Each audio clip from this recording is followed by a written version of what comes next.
Welcome to CAD Zone Coimbatore. இன்றைக்கி நம்ம என்ன பார்க்க போகிறோம், சிஎம்ஜியில் நம்ம கூட விளையாடுறது யாருன்னா ஸ்வேதா.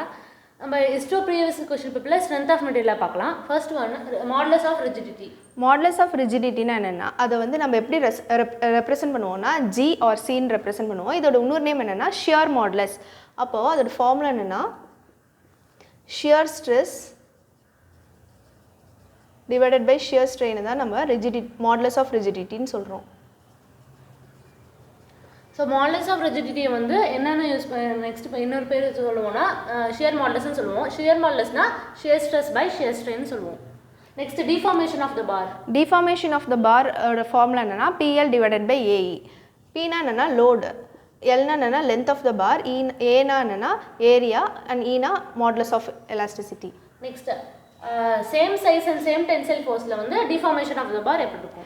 ஒரு பாரில் வந்து same size and same tensile force கொடுக்கும்போது என்ன டிஃபார்மேஷன் எப்படி இருக்கும்னா லோடும் சேமாக இருக்கும், லென்த்தும் சேமாக இருக்கும், அதோட ஏரியாவும் அப்போ சேமாக தான் இருக்கும். அப்போ deformation of the bar is inversely proportional to Young's modulus அப்படின்னு சொல்லலாம்.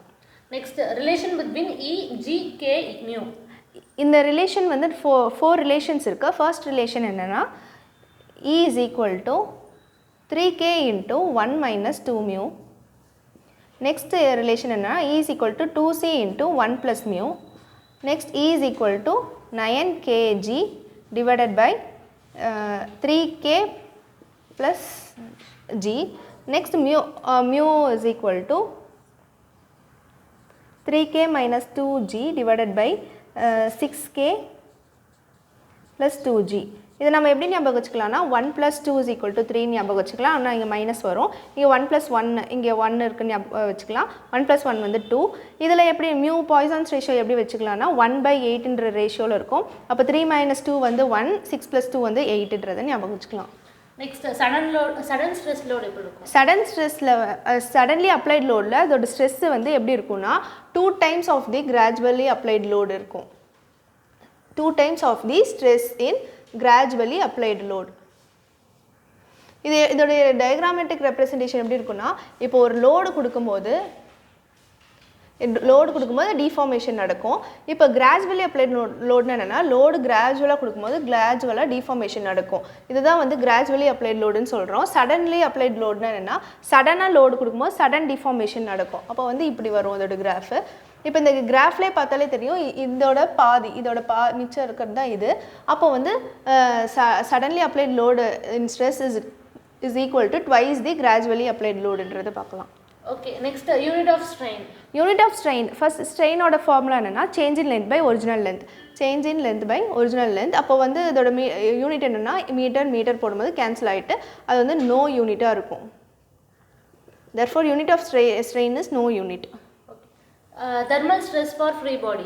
Thermal stress for free body அது எப்படி இருக்கும்னா ஃப்ரீ பாடினாலே ஃப்ரீயாக இருக்கும். அப்போ வந்து அதுக்கு எந்த ஸ்ட்ரெஸ்ஸுமே இருக்காது. அப்போ வந்து அதோட ஸ்ட்ரெஸ் வந்து 0வாக தான் இருக்கும்.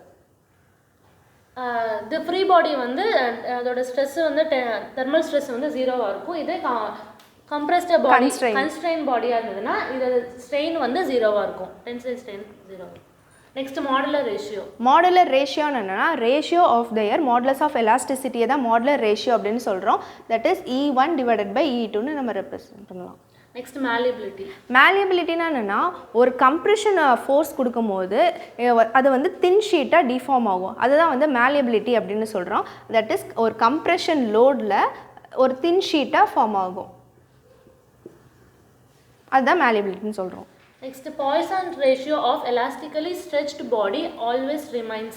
Poisson ratio நம்மளுக்கு வேல்யூ ரேஞ்ச் தெரியும் -1 less than mu less than 0.5. அப்போ வந்து always less than -1. That is always less than 1. Thank you. Thank you.